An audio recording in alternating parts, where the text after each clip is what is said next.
Hello, Facebook fans, YouTube fans of DX Engineering. It's time for Tuesdays with DX Engineering. I'm really excited today to have Rod, K3LR, on with us. We're going to talk about noise, and Rod is one of our senior advisors and technical experts here at DX Engineering. And boy, Rod, when it comes to noise, that is something that everybody has trouble with. It's true. Uh, it, it just so happens that I'm really on the case of noise because I'm looking at different properties in the area to see where I can move. And whenever I look at a house that I'm going to move to, I make sure that there's no HOA and there's no restrictions on towers and that there's no noise. So for Right. those of us that are looking for a place to live, you don't want to move to a place where there's inherent electrical noise that's going to limit your ability to hear other stations on the air. Right. Well, that is really important when you are on the front end looking at it. But let's talk for a minute about uh, ham operators that have trouble with noise in their house at their QTH, and they don't know what to do when they turn on the radio, Rod, and they've got, maybe it's a multi-band vertical in the backyard, maybe it's a dipole. They turn on the radio, and oh my gosh, it's S9 all the time. Yeah, and the frustrating part about that is you can't know just by listening to a certain noise where it's coming from, what's causing it, or if it's coming from something very nearby or from something very far away.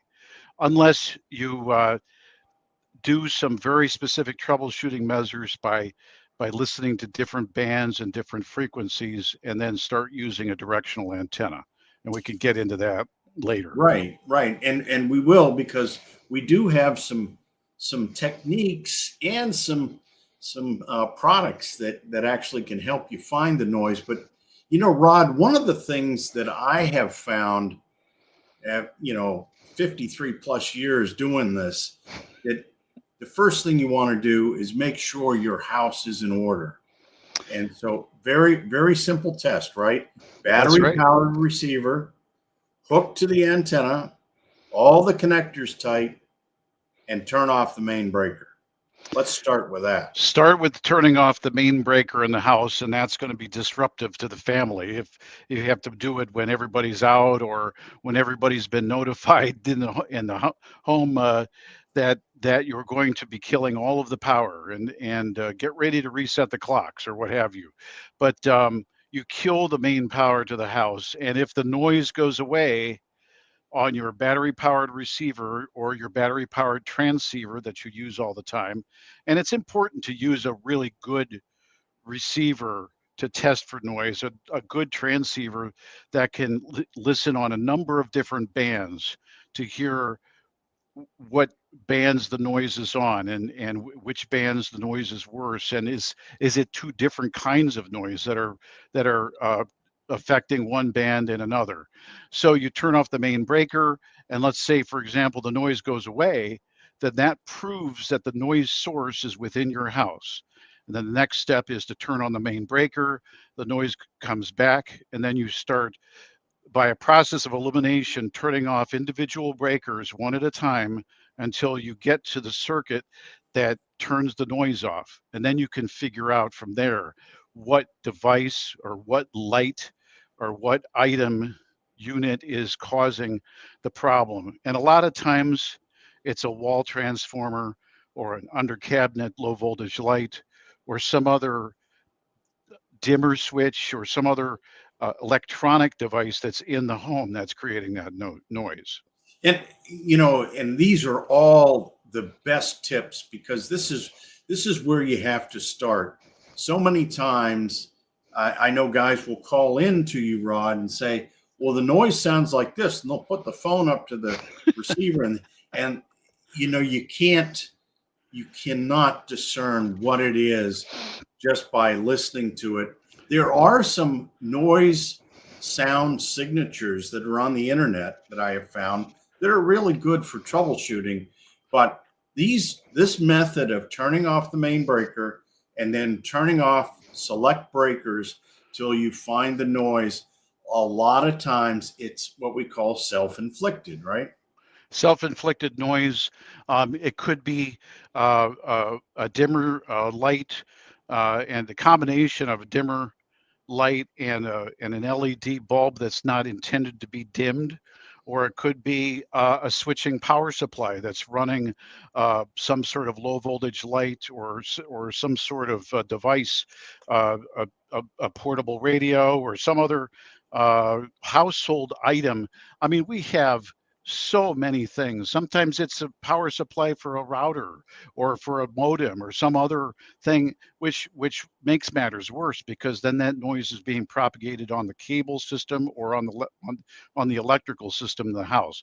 But just because you have a switching power supply, like say for example this one for my laptop, doesn't mean that it's going to be making noise. Most switching power supplies that are used on electronic devices, like high quality electronic devices like laptops and stereo systems and that kind of thing, those are well filtered. They're well designed and they're well filtered.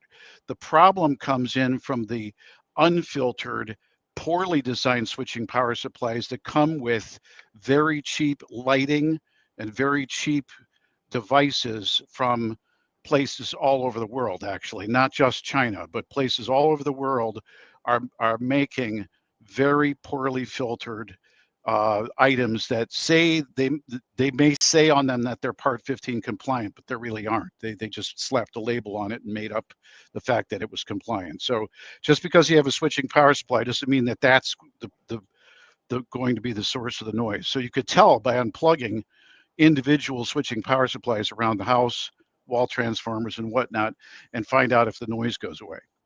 Right. And you can never assume that it is a switching power supply or even a wall wart. You have to really go through the process of elimination and testing. And really, it's important. I mean, here at K3LR, we use only linear power supplies, no wall warts. I don't want to take the chance. And so, I sniff every one of these things that comes around.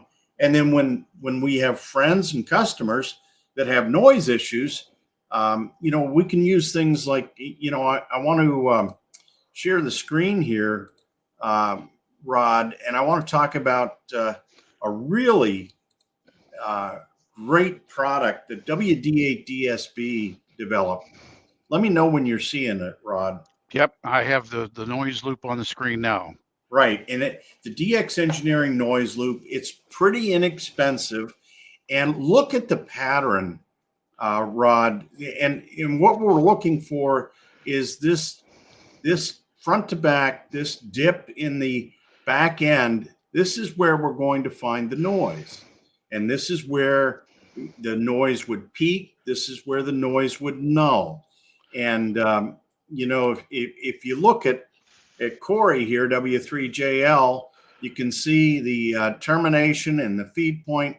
Very simple. All the design parameters are in the QST article, but if you want all the pieces, parts in a kit, we have it along with a preamp that you might need to help find noise. But guys have had a lot of success with this noise loop, finding noise, yeah, whether it be in their own house or in the neighbor's house. The beauty about the noise loop is that this is one of the few handheld items that you can actually rotate and find noise on HF bands. It actually works all the way down into the AM broadcast band, the way it's designed. And so specifically for 160 and 80 and 40 meters, this is a really good way of finding noise and figuring out where it's coming from. And that can also help you when you're outside your house and you swing it around. You could tell whether the noise on the low bands are coming from somewhere else, or if it's coming from uh, the your own house, or perhaps even your garage, or some other place that's very nearby. Now, one of the things to keep in mind is that low band noise propagates. It propagates in the air and it propagates on lines. So just because you were able to figure out a direction of a low band noise with a noise loop, like on 160 or 80 or 40 meters, which is 1.8, 3.5, or 7 megahertz. You have to use a handheld receiver that can pick up that frequency, and typically you would want to put that receiver on the AM mode, amplitude modulation, in order to be able to hear that amplitude modulated noise coming from bad electrical connections on a pole, or from bad light pole, lights on a pole or something to that effect. Even when wires come together in midair, they make a splice for it. It's called a butt splice, and those can actually get corroded and start acting like a diode, and then just spew all sorts of noise. But the problem is that it can propagate down a line for miles. I mean, low Right. band noise can just go for really far distances. And so you pointed to the line, but the source of that noise that you're picking up off of that line is half a mile down the road. And Right. you have to go sleuthing for it. And then you get to use other tools like higher band or even VHF beams and a handheld on the AM, and then you can narrow it down to a certain pole. Yes, those are all very good techniques. And I do want to point out from the chat room a couple of folks. Bill is on Kilo Alpha 8 Golf India Mike, and Jacob Alpha India 5 X-ray radio. Rodney Alpha Echo 5 Tango X-ray. He's gotten into ham radio prior to his current QTH, HOA, LED street light installed by the city. So he was using FT8 to get around some of the noise. And Steve, November Alpha 5 Charlie, says, I use the DXE RX loop. It works great. And so he's having a lot of success. If your noise is from your neighbor's home, they look like you are crazy when you're trying to explain what RFI is. And that's true, but you can explain it.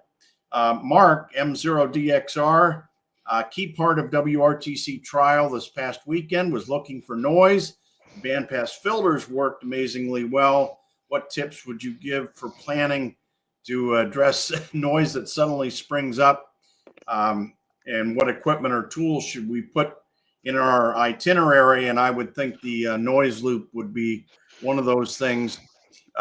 James is on from Scotland, Golf Mike 0, Golf Mike November.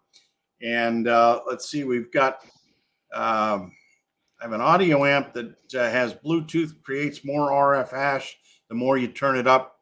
Maybe there's some work we can do on that. And Jacob says, I ran into that problem with a power supply on a home surveillance camera system. Joe, K0NEB, he's not real happy with laptop power supplies. And Steve says, I have broadband noise on 12 and 15 meters. I use the NCC2, the noise canceling controller from DX Engineering, and it really helps a lot. And see, Joe says the noise loop really helps, and he wrote about it in the old CQ magazine. And Jason, KD2UDR, is working on finding someone to install my roof tower. I've got to put it together, and the guy I had backed out. I would suggest you take a look on QTH.com. Steve said, I helped a friend last weekend using the noise loop. We found an AC outdoor unit that was the culprit, and the FTDX10 waterfall. Get it, Joe? Grow lights and old attic TV antenna amplifiers, big problem. And let's see, Alpha Delta 4 Echo Bravo, our friend Jim. I've had great success with the DXE loop, and I found a neighbor's digital television antenna was messing me up. And Larry said I have an AHT that creates RF noise when it's charging. So lots of noise stories out there, Rod. Rod, thanks so much for coming on today. We can't solve them all, but we have some great tips on our blog, onallbands.com. Check it out. Onallbands.com is a place to go for some really good articles on noise, and also the ARRL, arrl.org. They have lots of free resources on noise as well. Rod, thanks so much. You bet. Don't forget the NCC2, like the person said. It really works if you have the right noise sense antenna pointed in the right direction, oriented in the right way. It doesn't have to be big, and it can do a real miracle job of notching out some noise. It is the magic box. And thanks to all of you for watching today. We hope you learned something. We'll see you next time here at DX Engineering. Until then, 73.